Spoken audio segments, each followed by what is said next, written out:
আসো, আল্লাহর দিকে ফিরে আসো। দুটো চারটা মেয়ের সাথে কথা বলেছো, অন্যায় হয়েছে, তুমিও জানো আমিও জানি, কিন্তু তোমার রবের আহ্বানে সাড়া দাও, রবের আহ্বানে সাড়া দাও। ভাই আমার, থামো, যেখানে আছো থামো। ইল্লা মান তাব, রব বলছে যে আল্লাহর কাছে তওবা করে, ওয়া আমানা, ঈমান আনে। আমরা কি আল্লাহর কাছে তওবা করতে রাজি আছি? ইনশাআল্লাহ। রব বলছে ইল্লা মান তাব, যে তওবা করে, যে অপরাধ থেকে আল্লাহর কাছে ফিরে আসে, ওয়া আমানা, কার প্রতি ঈমান আনে, ওয়া আমিলা আমালান সালিহা, এবং যে সৎ কর্ম সম্পাদন করে, ফাউলাইকা ইউবাদদিলুল্লাহু সাইয়্যাতিহিম হাসানাত। আল্লাহ বলছে অপরাধীর অপরাধ যতই হোক না কেন, আমি তার সমস্ত গুনাহকে নেকিতে পরিণত করব। আপনি কি মনে করেন এই যে আমাদের বোনরা খোলামেলা চুল, গেঞ্জি, শার্ট, প্যান্ট পরে ঘুরে, ফেসবুকে ছবি দেয়, জামাই বউয়ের ছবি, রুমের ভিতরের ছবি, মানে কথায় কথায় ছবি, যারা নিজেদের সৌন্দর্য প্রকাশ করে বেড়ায় যে বোনরা, আপনি কি মনে করেন যে সে এটা বিলিভ করে তার পাপ হচ্ছে, সে আগুনে জ্বলতে পারে এই পাপের জন্য? আপনি কি মনে করেন সে বিলিভ করে? এরকম মন থেকে অনুভব করে মনে করেন? এই যে আপনি দাড়ি কাটেন, এই যে আপনি শেভ করেন, এই যে আপনি সিগারেট খান, এই যে আপনি মিথ্যা কথা বলেন, এই যে আপনি বাবা মায়ের উপরে ধমক দিয়ে কথা বলেন, এই যে আপনি কোরআন, আজকে 40 বছর বয়স, 50 বছর বয়স, 30 বছর বয়স, কোরআন পড়তে জানেন না, আপনি কি এটা বিলিভ করেন যে কোনোদিন আপনি মন থেকে, হৃদয় থেকে অনুভব করেছেন যে আমি একটা মূর্খ, আমি ইসলামের কিছুই জানি না? যদি আমি ইসলামের কিছুই না জানি, তাহলে কিসে আমাকে জান্নাতে দিবে আমি সেটাই জানি না। আর এই না জানা আমাকে কোনোদিন কষ্ট দেয় নাই, এই না জানা কোনোদিন আমাকে শিখা পর্যন্ত পৌঁছায় নাই, শিখার আগ্রহ জাগে নাই আমার কোনোদিন। আপনি কি মনে করেন আপনি এটা বিলিভ করেন? মনে করেন না, এটা এরকম না। বাদা আল ইসলাম গরীবা, ইসলামের সূচনা হয়েছে কি অবস্থায়? অপরিচিত অবস্থা। আপনি কি মনে করেন কোন মা তার বাচ্চা যখন ক্লিন শেভ করে, এদেশে কয়টা মা মনে করে তোর গুনাহ হয়েছে রে বাপ, তোর গুনাহ হচ্ছে? কয়টা মা মনে করে? বলতে পারেন আমাকে? মায়ের নাম তো আমনা। মায়ের নাম কি? আমনা সালেহা। ওর মায়ের নাম বিলকিস, ওর মায়ের নাম জুলাইখা। কিন্তু জুলাইখা কি কোনোদিন কল্পনা করেছে, কোনোদিন অন্তরে ভেবেছে, ছেলেকে যখন ক্লিন শেভ দেখেছে, ছেলের যখন দাড়ি কাটা দেখেছে, জুলাইখা কি কোনোদিন বলেছে ইন্না লিল্লাহি ওয়া ইন্না ইলাইহি রাজিউন, আমার বাচ্চা নবীর সুন্নতকে জবে করে চলে আসছে? ইন্না লিল্লাহি ওয়া ইন্না ইলাইহি রাজিউন। জুলাইখা কি কোনোদিন ভেবেছে লা হাওলা ওয়ালা কুওয়াতা ইল্লা বিল্লাহ, টাকলুর নিচে প্যান্ট পরছে, কিয়ামতে আল্লাহ 3 ব্যক্তির উপর দয়া করবে না? এর মধ্যে একজন হচ্ছে যার পায়ের নিচে, টাকলুর নিচে প্যান্ট পরেছে, জামা কাপড় পরেছে। জুলাইখা কি কোনোদিন অন্তরে কষ্ট পেয়েছে আমার বাচ্চার সাথে তো আল্লাহ কথাই বলবে না? এদেশের আব্দুল্লাহ, আব্দুর রহমান, আব্দুর রহিমরা, এদেশের জামশেদরা কি কখনো এরকম নিজের বাচ্চার টাকনুর নিচে প্যান্ট দেখে কি কখনো কল্পনা করেছে হায় রে আমার আদরের সন্তানটার সাথে আল্লাহ কথাও বলবে না, দয়াও করবে না, রে কি করলো আমার ছেলে? এই দেশের জামশেদরা, আব্দুল্লাহরা, আব্দুর রহমানরা, এই দেশের আব্দুল করিমরা কখনো কি নিজের ছেলেটা ফজরে ঘুমিয়ে আছে ভেবেছে যে আমার বাচ্চাটা মারা গেলে জাহান্নামে চলে যাবে সলাতের হেফাজতকারী না বলে? কোনদিন কি কল্পনা করেছে এদেশের আব্দুল করিমরা? বলেছে? বলেন তো। ইসলাম তাহলে ওর কাছে কতটুকু পরিচিত? ওই ইসলামকে কতটুকু জানে? কিভাবে জানে ইসলামকে সে? আমাকে কি একটু বলতে পারেন আপনারা যে দেশের ভ্যান ড্রাইভার, রিক্সার ড্রাইভাররা সারা দিন কষ্ট করে 800 টাকার জন্য, অথচ ফজরের 2 রাকাত সুন্নত দুনিয়াতে যা আছে এর চাইতে বেশি, সে ফজরের 2 রাকাতে যায় না, 800 টাকার পিছিয়ে ঘুরে।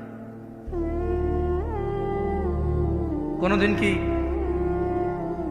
এদেশের আমার দরিদ্র মুসলমানরা কি ভেবেছে যে দিনে 12 রাকাত সুন্নতে মুআক্কাদা, ফজরে 2, জোহরে 6, মাগরিবে 2, ইশায় 2, এই 12 রাকাত সুন্নত যে পড়ে আল্লাহ তার জন্য জান্নাতে ঘর নির্মাণ করে? কয়জন নিয়েছে বেনিফিট? কতজন ইসলামে এটা বুকে লালন করে? আমরা ইসলামকে কিভাবে জানি?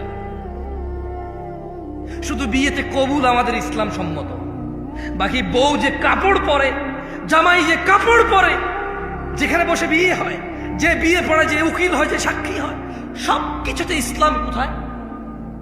মুসলমানের বিয়েতে ইসলাম কোথায়? মুসলমানের বিয়েতে ইসলাম কোথায়? আমরা যদি ইসলাম জানি তাহলে বিয়েতে ইসলাম কোথায় বলতে পারবো? কোনটা কোনটা ইসলামিক, কোনটা কোনটা বিয়েতে ইসলামিক আমাদের? আজকে এখানে আপনার উপস্থিতিতে আপনি নিজে কয়টা ইসলাম আছে আপনার মাঝে, আমার মাঝে কয়টা আছে? এই আয়োজক ছেলে আমাকে ফোন করেছে, বলো যে ভাই আপনি আসতে হবে, আপনার নামই করছে। আমি ওয়াজ নেওয়ার সময় বলছি আমি পারলে আর নইলে আসবো না। ফোন রাখো, তোমার থেকে কি ওয়াজ দিছি নাকি? আমার নম্রতা কোথায় ছিল? ও তো কত সুন্দর আয়োজন করেছে, কত কষ্ট করেছে, কিন্তু আমি কেউ দুঃখ বোঝার চেষ্টা করছি হয়তো করিনি তখন। তখন আমার রাইট নিয়ে আমি চিন্তায় ছিলাম যে দূর ভাই, আমি তো বলছি, তুমি কেন ফোন দিচ্ছ? কোথায় আমাদের ইসলাম? আমরা তো নিজেরাই দিনে 10টা ভুল করি, নিজেরাই দিনে 100 ভুল করি, 500।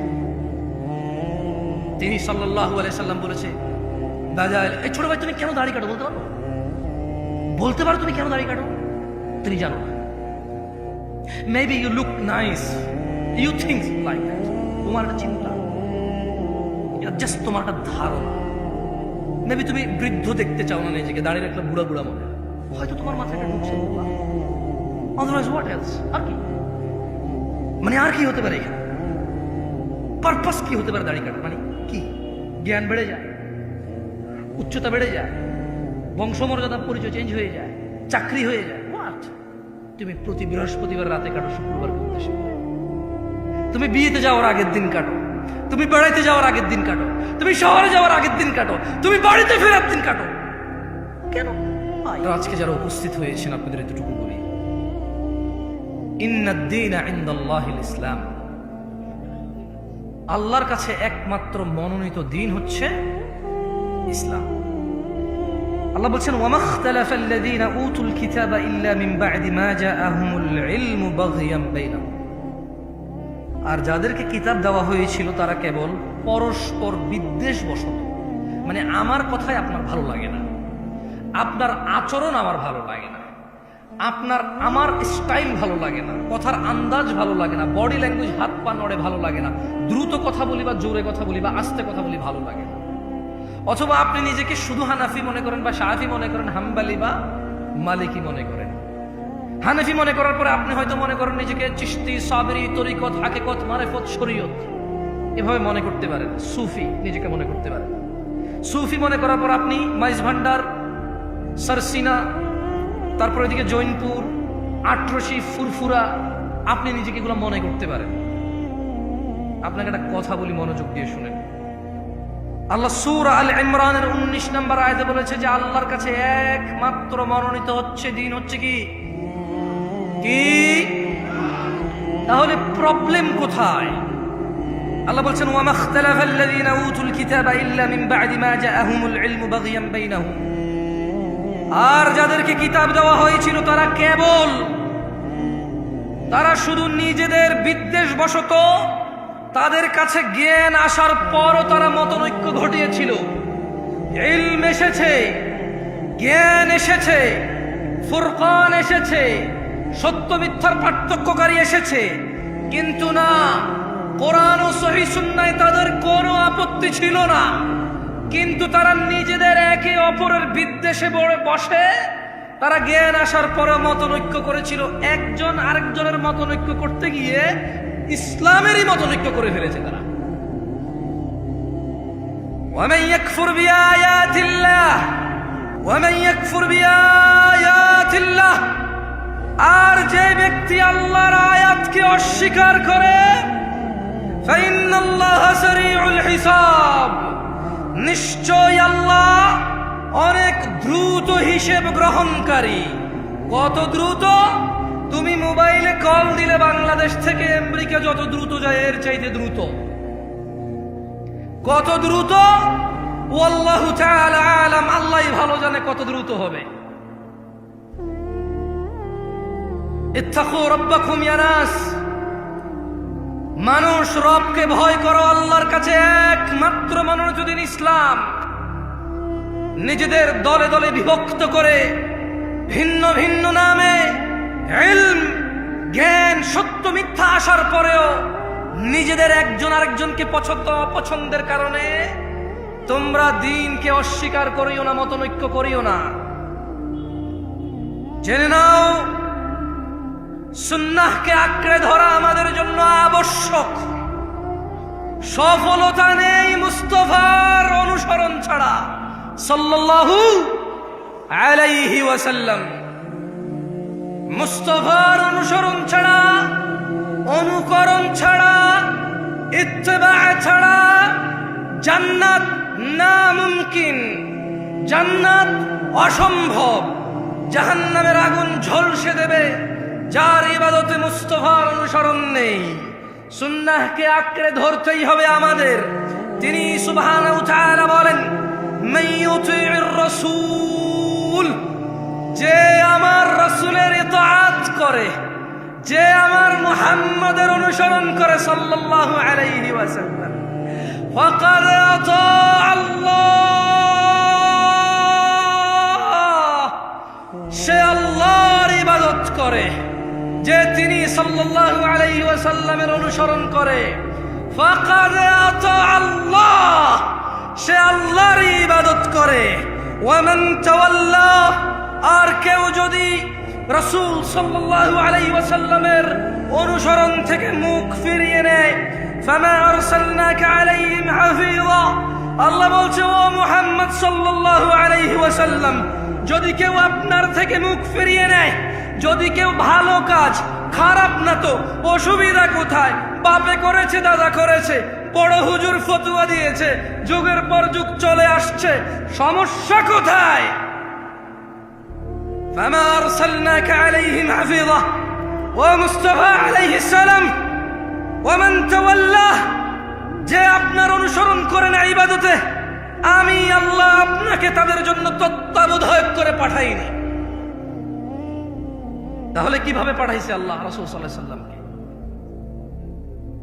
কিভাবে রাসূল সাল্লাল্লাহু আলাইহি সাল্লামকে আল্লাহ পাঠাইছে? কিভাবে, মানে আমরা কিভাবে নেব ওনাকে?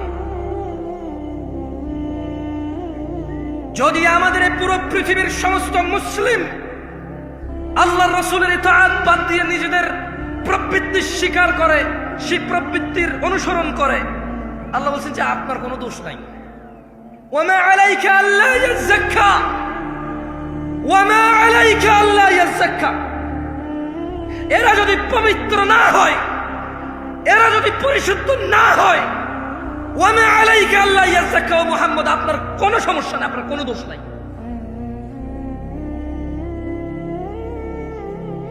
কারণ আল্লাহ ওনার মুস্তাফাকে কি বলেছেন সাল্লাল্লাহু আলাইহি ওয়াসাল্লাম? বলেছেন ফাযাক্কির, ও মুহাম্মদ আপনি উপদেশ দিন সাল্লাল্লাহু আলাইহি ওয়াসাল্লাম। ইন্নামা আনতা মুযাক্কির, আপনি একজন উপদেষ্টা, উপদেশদাতা। লাস্তা আলাইহিম বিমুসাইতির, ওই যে ওখানে মাইকে লটারি হয়, ওই যে ওখানে বিয়ের গায়ে হলুদে গান বাজনা বাজে, ওই যে বাবা তার মেয়েকে নিজে নাচের স্টেজে উঠাই দিয়ে নাচ, নিজের মোবাইলে ভিডিও ধারণ করে নিজের বন্ধু বান্ধবকে বলে দেখ দেখ তোর ভাতিজি কেমন নাচে। আল্লাহ সুবহানাহু ওয়া তাআলা বলছেন লাস্তা আলাইহিম বিমুসাইতির, আপনি এদের কর্ম নিয়ন্ত্রক নন। তবে আপনি জেনে নেন ও মুস্তাফা, আপনি জেনে নেন ইল্লা মান তাওয়াল্লা ওয়া কাফার, যে আপনার থেকে মুখ ফিরিয়ে নেবে, যে আপনার অনুসরণের অস্বীকৃতি করবে, ফায়ুআযিবুহুল্লাহ আল আযাব আল আকবার, তিনি সুবহানাহু ওয়া তাআলা তাকে কঠোর দণ্ডে দণ্ডিত করবেন। এই হচ্ছে ওনার মর্যাদা। আমরা যদি মুস্তাফার অনুসরণ না করি আলাইহিস সালাম, আল্লাহ নবীর অনুসরণ না করলে, নবীর উপদেশ মেনে না চললে আলাইহিস সালাম আমাদেরকে কঠোর দণ্ডে দণ্ডিত করবেন। তিনি তা কোরআনুল কারীমে সুস্পষ্ট করে তিনি বর্ণনা করেছেন, ওয়ার্নিং করেছেন। দিনী ভাইরা, আল্লাহর কাছে একমাত্র মনোনীত দিন হচ্ছে কি?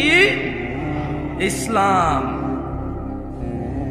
আর আমরা কেন ইলম আসার পরেও, জ্ঞান আসার পরেও আমরা কেন মতনৈক্য করি বলতে পারেন?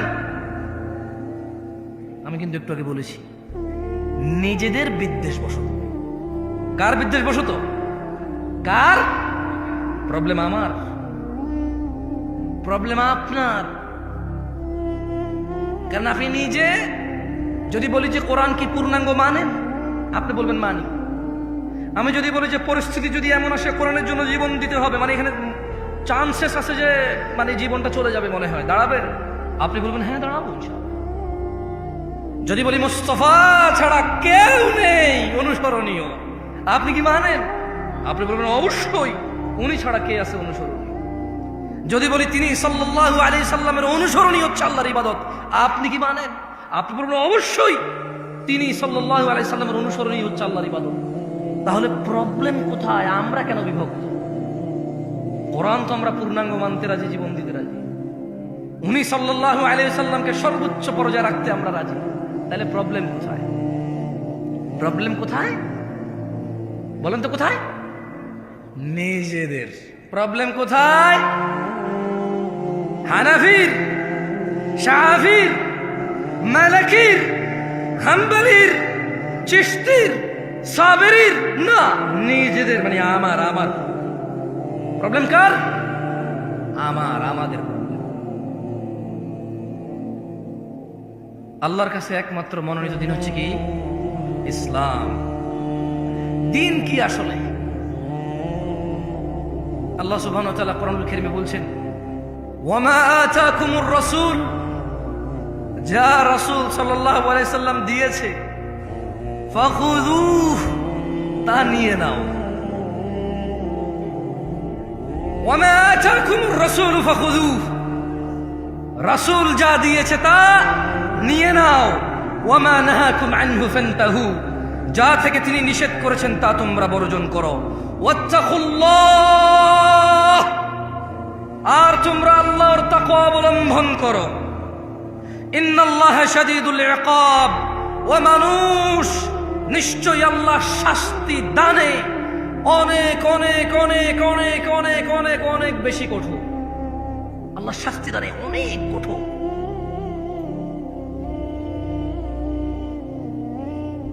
দিনী ভাইরা, রাসূল যা দিয়েছে তাই যদি ইসলাম হয়, রাসূল যা দিয়েছে তা যদি নিয়ে নিতে হয় কোরআনের আদেশ অনুযায়ী, রাসূল যা নিষেধ করেছে তা যদি ছেড়ে দিতে হয় কোরআনের আদেশ অনুযায়ী, তাহলে রাসূল সাল্লাল্লাহু আলাইহি ওয়াসাল্লাম দিয়েছে কতটুকু? মানে তিনি আসলে আমাদেরকে কতটুকু দিয়ে চলে গেছে? আছে আছে আছে আছে। আন আব্দুল্লাহ ইবনে মাসউদ রাদিয়াল্লাহু আনহু قال, সাহাবীর নাম কি? একটু মনোযোগ দিয়ে শুনুন। আমি মাঝে মধ্যে আপনাদের প্রশ্ন করব, মার হাবা ঠিক এগুলো আমার দরকার নাই। শুধু আমি যে প্রশ্ন করি ওই প্রশ্নগুলা মাঝে মধ্যে যদি অ্যান্সার করেন আমি বুঝতে পারবো যে আমি বলছি আল্লাহর জন্য, আপনারা শুনছেন কার জন্য। একটু মানে ভালো লাগবে বুঝতে পারলে যে আপনারা আছেন আমার সাথে। কেউ বসে বসে ব্যবসা বলে যে টাকা পয়সার হিসাব, প্রেমিকার নাম্বার ব্লক করে দিছে, আরেকটা আইডি খুলছেন, তারা রিকোয়েস্ট পাঠাইছেন, অ্যাড করছে কিনা, মানে এইসব হিসেবে আপনারা নাই, ওয়াজে আছেন। তাহলে আমি বুঝছেন। عن عبد الله بن مسعود رضي الله عنه قال, আব্দুল্লাহ ইবনে মাসউদ রাদিয়াল্লাহু আনহু থেকে বর্ণিত, তিনি বলেন, قال رسول الله صلى الله عليه وسلم, আল্লাহর রাসূল সাল্লাল্লাহু আলাইহি ওয়াসাল্লাম বলেছেন। কে বলেছেন? কে বলেছেন? হাদিস বর্ণনা করতেছেন কোন সাহাবী? এর জোরে বলেন, কোন সাহাবী? বর্ণনা করতেছে কে? আব্দুল্লাহ ইবনে মাসউদ। তিনি বলছেন যে আল্লাহর নবী সাল্লাল্লাহু আলাইহি ওয়াসাল্লাম বলেছেন, ইন্নাহু লাইসা শাইউন ইউকাররিবুকুম ইলাল জান্নাতি ইল্লা ক্বাদ আমারতুকুম বিহি। আমার উম্মতরা, ও মানুষ, পৃথিবীবাসী, যিনি সাল্লাল্লাহু আলাইহি ওয়াসাল্লাম বলছেন যে নিশ্চয়ই এমন সকল কিছু, এমন, আপনারা অনেকে কিন্তু আশহাদু আন্না মুহাম্মাদার রাসূলুল্লাহর পর এভাবে করতে দেখেন কাউকে, রাইট? হাসতে বলছি ভাই, বলছি দেখেন কিনা? বলবেন হ্যাঁ বানা, এটাই তো সুন্দর। দেখেন কিনা? দেখেন না? আচ্ছা, আমি শুধু ছোট্ট একটা উদাহরণ দিলাম। অনেকে আশহাদু আন্না মুহাম্মাদার রাসূলুল্লাহ বলে কি করে? এরকম করে আমি দেখেছি। আল্লাহু আ'লাম। মানে সুন্নতে মুহাম্মদ রাসূলুল্লাহ সাল্লাল্লাহু আলাইহি ওয়াসাল্লাম ওহী ভিত্তিক এই নিয়ে কোনো তথ্য আছে কিনা, আমার এমনিতে জ্ঞান কম, আমি জানি না, যেহেতু আমার পড়াশোনা কম, জ্ঞান কম, পড়াশোনা কম, হয়তো আমি ওটুক পর্যন্ত পৌঁছাইতে পারি নাই। যদি আপনাদের কারো কাছে কোনো তথ্য থাকে এই বিষয়ে, সুন্নাহ অনুযায়ী, কি অনুযায়ী, সহি সুন্নাহ অনুযায়ী যদি থাকে বলিও, আমরা করবো। আমরা কেন ছেড়ে দেবো? দাড়ি রাখছি, মানুষ দাড়ি ফেলে দেয় স্মার্ট হওয়ার জন্য, সুন্দরী বউ পাওয়ার জন্য, চাকরি বাকরি করার জন্য, ভালো সুন্দর নিজের পরিবেশন করার জন্য। আমরা ওই জিনিস স্যাক্রিফাইস করে দিছি, দাড়ি রেখে দিছি সুন্নাহকে ফলো করার জন্য। তার আসাদুল্লাহ মোহাম্মদ রাসূলুল্লাহ বলে চুমা খেতে অসুবিধা কোথায়? যদি এতে কোনো নেকি থাকে, কোরআন সুন্নাহ থেকে, অসুবিধা কোথায় ভাই? কোনো অসুবিধা আছে? আমরাও করবো ইনশাআল্লাহ। আমি আবার বলি, মনে কষ্ট নিয়েন না, খারাপ কিছু বলি নাই, বলেছি সহিহ সুন্নাহ অনুযায়ী হাদিস দিয়ে সাব্যস্ত এর কোনো বেনিফিট। যেমন ধরেন হাদিসে আছে কেউ যদি সুবহানাল্লাহ বলে আসমান আর জমিনের খালি জায়গা পূর্ণ হয়ে যায়, এরকম কোন বেনিফিট যদি এর থাকে বলিয়েন, আমরা মানবো, সমস্যা কোথায় ইনশাআল্লাহ। আচ্ছা যাই হোক, দিন হচ্ছে আল্লাহর নবী যতটুকু দিয়েছে অতটুকু গ্রহণ করা, যতটুকু নিষেধ করে যতটুকু বর্জন করা। তাহলে আল্লাহ নবী দিয়েছে কতটুকু? আব্দুল্লাহ ইবনে মাসউদ রাদিয়াল্লাহু আনহু থেকে বর্ণিত, আল্লাহ নবী সাল্লাল্লাহু আলাইহি ওয়াসাল্লাম বলছেন যে নিশ্চয়ই এমন সকল কিছু যা তোমাদের সবাইকে জান্নাতের নিকটবর্তী করে, জান্নাত পর্যন্ত নিয়ে যায়, আমি সবকিছুর নির্দেশ দিয়েছি, একটাও বাদ দেই নাই। কয়টা বাদ দেয় নাই? কয়টা? একটাও বাদ দেয় নাই তিনি। এবং তিনি বলছেন ওয়ালাইসা শাইউন ইউকাররিবুকুম ইলান নার, এবং এমন সকল কিছু যা তোমাদেরকে জাহান্নামে প্রবেশ করাবে, জাহান্নামের কাছে নেবে, ইল্লা ক্বাদ নাহাইতুকুম আনহু, প্রত্যেকটা জিনিসই আমি তোমাদের নিষেধ করেছি, একটাও ছেড়ে দেই নাই। সুবহানাল্লাহ। তাহলে যা আমাদের জাহান্নামে নিয়ে যাবে তিনি কি একটাও বাদ দিছে নিষেধ করা ছাড়া? যা আমাদের জান্নাতে নিয়ে যাবে তিনি কি একটাও বাদ দিছে আদেশ করা ছাড়া? তাহলে কিসের এত বিভক্তি, এত ভিন্নতা কিসের? তিনি সাল্লাল্লাহু আলাইহি ওয়াসাল্লাম বলছেন এমন একটা বিষয় নেই যা জান্নাতে নেবে উম্মতকে অথচ আমি আদেশ করিনি, এমন একটা বিষয় নাই যা উম্মতকে জাহান্নামে নেবে অথচ আমি নিষেধ করি নাই। একটা সিঙ্গেল বিষয় নেই, বিভক্তি কিসের? কিসের? কারো কি সন্দেহ আছে? কারো কি সন্দেহ আছে যে উনি কিছু বাদ দিয়ে গেছে? কেউ কি এরকম আস্থা রাখেন, কেউ কি এরকম বিলিভ করেন যে উনার বলে যাওয়া পথের বাহিরে জান্নাত আছে? তাহলে বিভক্তি কিসের? আসেন না, আমি আপনাদের উদ্যত আহ্বান জানাই, যারা আমার যুবক ভাইরা আছেন এবং যারা ম্যাচিওর আছেন এবং যারা আরো একটু বয়স বেশি আছেন, আসেন না একটু কোরআন সুন্নাহ পড়ি এবার। আসেন না এবার রুকু দিচ্ছি কেন দিচ্ছি, সিজদা দিচ্ছি কেন দিচ্ছি, সালাত আদায় করতেছি কেন করতেছি, ডান হাতে খাচ্ছি কেন খাচ্ছি, সালাম দিচ্ছি কেন দিচ্ছি, বাম পায়ে টয়লেটে যাচ্ছি কেন যাচ্ছি, ওয়াজ করতে আসছি কেন আসছি, ওয়াজ শুনতে আসছি কেন শুনছি, বাচ্চাকে মাদ্রাসায় পড়াচ্ছি কেন পড়াচ্ছি, স্কুলে পড়াচ্ছি কেন পড়াচ্ছি, গান শুনতেছি কেন শুনতেছি, কোরআন শুনতেছি কেন শুনতেছি। আসেন না একটু জেনে শুনে করি। আসেন না, তিনি তো একটাও বাদ দেয় নাই যা জাহান্নামে নিয়ে যাবে, সব নিষেধ করছে। তিনি তো একটাও বাদ দেয় নাই যা জান্নাতে নিয়ে যাবে, সব আদেশ করছে। ভিন্নতা কিসের? অবহেলা কিসের? কিসের এত গাফিলতি? মা গাররাকা বিরাব্বিক, কিসে এত দয়াময় আল্লাহ থেকে আমাদেরকে দূরে রাখছে? কিসে? কি পাইছি আমরা? মা গাররাকা বিরাব্বিকাল কারীম, এত দয়ালু আল্লাহ থেকে কিসে আমাদেরকে দূরে রাখছে? আল্লাহ আমাদেরকে বোঝার তৌফিক দান। শুনেন, এখন প্রশ্ন হলো, আল্লাহর নবী যদি একটাও বাদ না দেয় যা জাহান্নামে নিয়ে যাবে নিষেধ করা, একটাও যদি বাদ না দেয় যা জান্নাতে নিয়ে যাবে আদেশ করা, আমরা কেন অল্প? কেন আজকে আমরা অল্প? কেন আমাদের ঐক্যতা নাই? এটারও একটা কথা তিনি বলে গিয়েছেন। তিনি বলেছেন আন আবি হুরায়রা রাদিয়াল্লাহু আনহু, আবু হুরায়রা রাদিয়াল্লাহু আনহু থেকে বর্ণিত, তিনি বলেন আল্লাহ নবী সাল্লাল্লাহু আলাইহি ওয়াসাল্লাম বলেছেন, সাহাবীর নাম কি? কি রাদিয়াল্লাহু আনহু বলেন ভাই?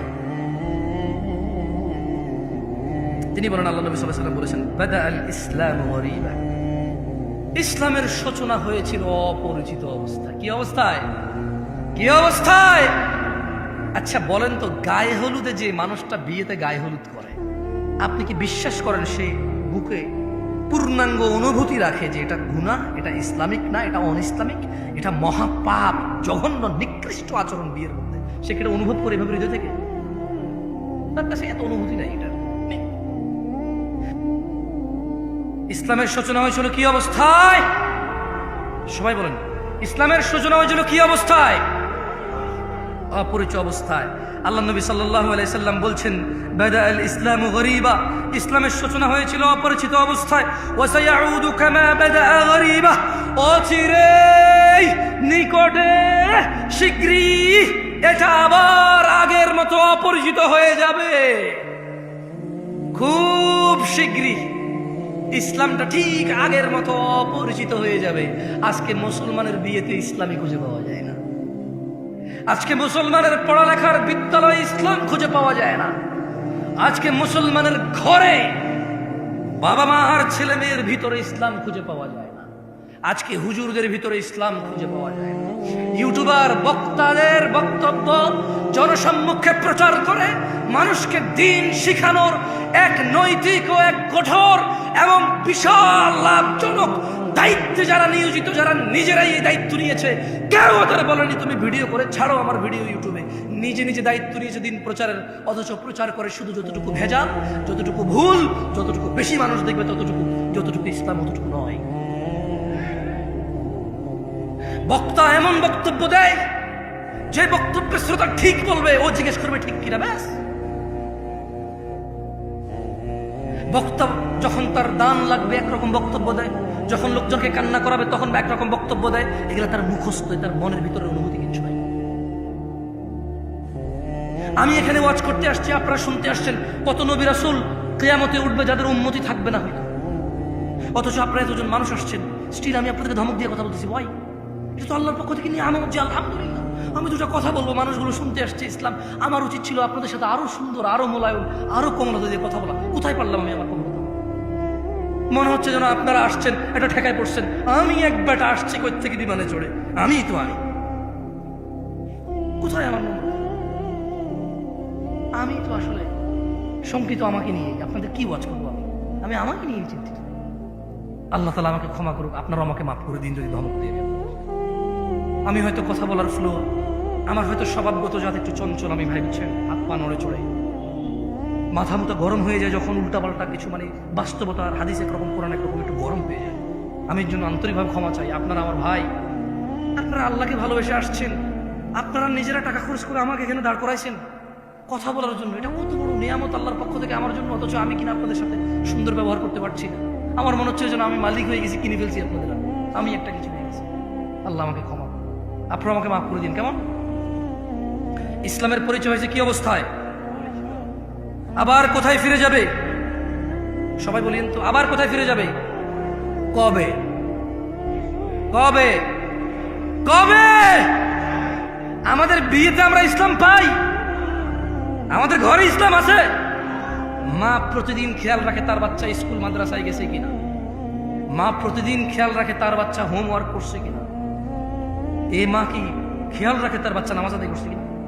খেয়াল রাখে? কোথায় তার আদর, তার আদরের সন্তান? যেখানে কিয়ামতের সর্বপ্রথম হিসাবই হবে নামাজের।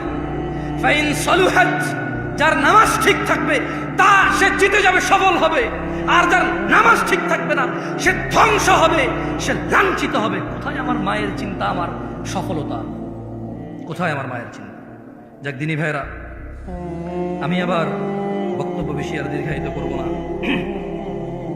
আমি আপনাদের এটুকু বলি, আল্লাহর দরজা চিরদিন খোলা। আমরা সিজদা করি কাকে?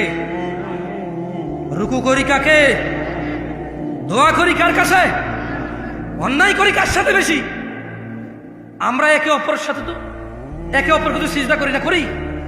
তাহলে যা নামাজ পড়েন নাই, যা রোজা রাখেন নাই, যা দাড়ি কাটছেন, যা গান শুনছেন, যা সিনেমা নাটক দেখছেন, খালাস।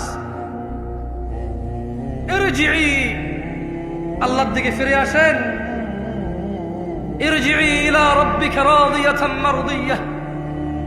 ও দিনাজপুরের মানুষ, ও দিনাজপুরের আমার বোন ও ভাইরা, ছোট ভাই, সন্তুষ্টি চিত্তে রবের দিকে ফিরে আসো। তোমার পূর্বে কোন মানুষ বেঁচে ছিল আর চির যুবক ছিল, এটা হয়নি, হবে না। তোমার পূর্বে কোন মানুষ চির সুস্থ ছিল, এটা হয়নি, হবে না। তোমার পূর্বে কোন মানুষ কোনদিন কষ্ট পায়নি, এমনটা হয়নি, এটা হবে না। তোমার পূর্বে কোন মানুষ বিষণ্ণতায় ভোগে নাই, এমনটা হয়নি, হবে না, তোমার সাথেও হবে না এটা। আসো আল্লাহর দিকে ফিরে আসো, আসো আল্লাহর দিকে ফিরে আসো।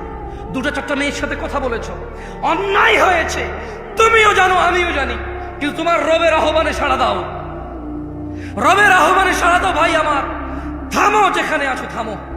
ইল্লা মান তাব, রব বলছে যে আল্লাহর কাছে তওবা করে, ওয়া আমানা, ঈমান আনে। আমরা কি আল্লাহর কাছে তওবা করতে রাজি আছি? ইনশাআল্লাহ। রব বলছে ইল্লা মান তাব, যে তওবা করে, যে অপরাধ থেকে আল্লাহর কাছে ফিরে আসে, ওয়া আমানা, কার প্রতি ঈমান আনে, ওয়া আমিলা আমালান সালিহা, এবং যে সৎ কর্ম সম্পাদন করে, ফাউলাইকা ইউবাদদিলুল্লাহু সাইয়্যাতিহিম হাসানাত। আল্লাহ বলছে অপরাধীর অপরাধ যতই হোক না কেন, আমি তার সমস্ত গুনাহকে নেকিতে পরিবর্তন। ভাই, তুমি তোমার অপরাধকে নেকিতে পরিবর্তন করো। This is your only chance. এটা তোমার একমাত্র সুযোগ, এই পৃথিবী, এই জীবন, এই নিঃশ্বাস, এই সুস্থতা, এই স্বাধীনতা, এই সুস্থতা, এই স্বাধীনতা, এই যৌবন, এটা তোমার একমাত্র সুযোগ গুনাহকে নেকিতে পরিবর্তন করার। নিঃশ্বাসটা যদি বের হয়ে চলে যায়, যদি তুমি এই পৃথিবী ছেড়ে চলে যাও, বিশ্বাস করো তোমার গুনাহ থাকবে। তিনি তোমার রব, তিনি জানে, তুমি জানো, আমি জানি না কি হবে। তবে শোনো, তিনি ঘোষণা দিচ্ছেন, এটা কোরআনের আয়াত, এটা তুমি বলতে পারবে না হাদিস জয়ীফ, হাদিস জাল, এটা আহলে হাদিসের, এটা ওয়াহাবির, এটা লামা সাহেবের, এটা হানাফির, এটা শাফির, এটা বলার সুযোগ নাই। এটা কোরআনে। এটা কিসের? এটা কিসের? তিনি বলছেন গুনাহ থেকে ফিরে এসে তওবা করে ভালো কাজ করলে সমস্ত গুনাহ নেকিতে পরিবর্তন হবে। This is your only chance brother. আমি এর চেয়ে বেশি তোমাকে আজকে আর ওয়াজ করতে পারবো না। আমার কাছে আর কোনো ওয়াজ বাকি নাই। আমার এখানে লেখা আরো আছে প্রায় 2 পৃষ্ঠা, বলা যেত, কিন্তু আমি সমীচীন মনে করছি, আমি বিচক্ষণতা ভাবছি যে আমার মনে হচ্ছে এই জায়গায় আমার স্টপ করা উচিত এখন। কেন? আমি আমার ভাইদের বলে দিছি, তোমার জীবনের গুনাহ যেটাই হোক না কেন, নেশা সংক্রান্ত, জানা সংক্রান্ত, নামাজ সংক্রান্ত, গান বাজনা অশ্লীলতা সংক্রান্ত, তুমি যদি আজকে থামো, যদি দৃঢ় পরিকল্পনা করো যে না, যা হয়েছে হয়েছে, খালাস, যদি আমি মারা যাই তাহলে আমার সর্বনাশ হয়ে যাবে, যদি আমি মারা যাই আমার সর্বনাশ হয়ে যাবে, আমি বরং থামি, মাপ চাই, কিছু ভালো কাজ করি, আর বলবো ইয়া আল্লাহ, আমি থামছি তোমার ভয়, আমার চাইতে তুমি ভালো জানো, সো আমি তোমার প্রতি ঈমান আনছি, এবার আমার গুনাহকে নেকিতে পরিবর্তন করো ইয়া আল্লাহ। আকুলু কওলি হাযা ওয়াস্তাগফিরুল্লাহ লি ওয়া লিসাইরিল মুমিনিনা ওয়াল মুমিনাত ফাস্তাগফিরু ইন্নাহু হুয়াল গফুরুর রহিম। আমি আল্লাহর কাছে আমার জন্য ক্ষমা চাই, আপনাদের জন্য ক্ষমা চাই। আল্লাহ তাআলা আমাকে এবং আপনাদের সবাইকে ক্ষমা করে দিন।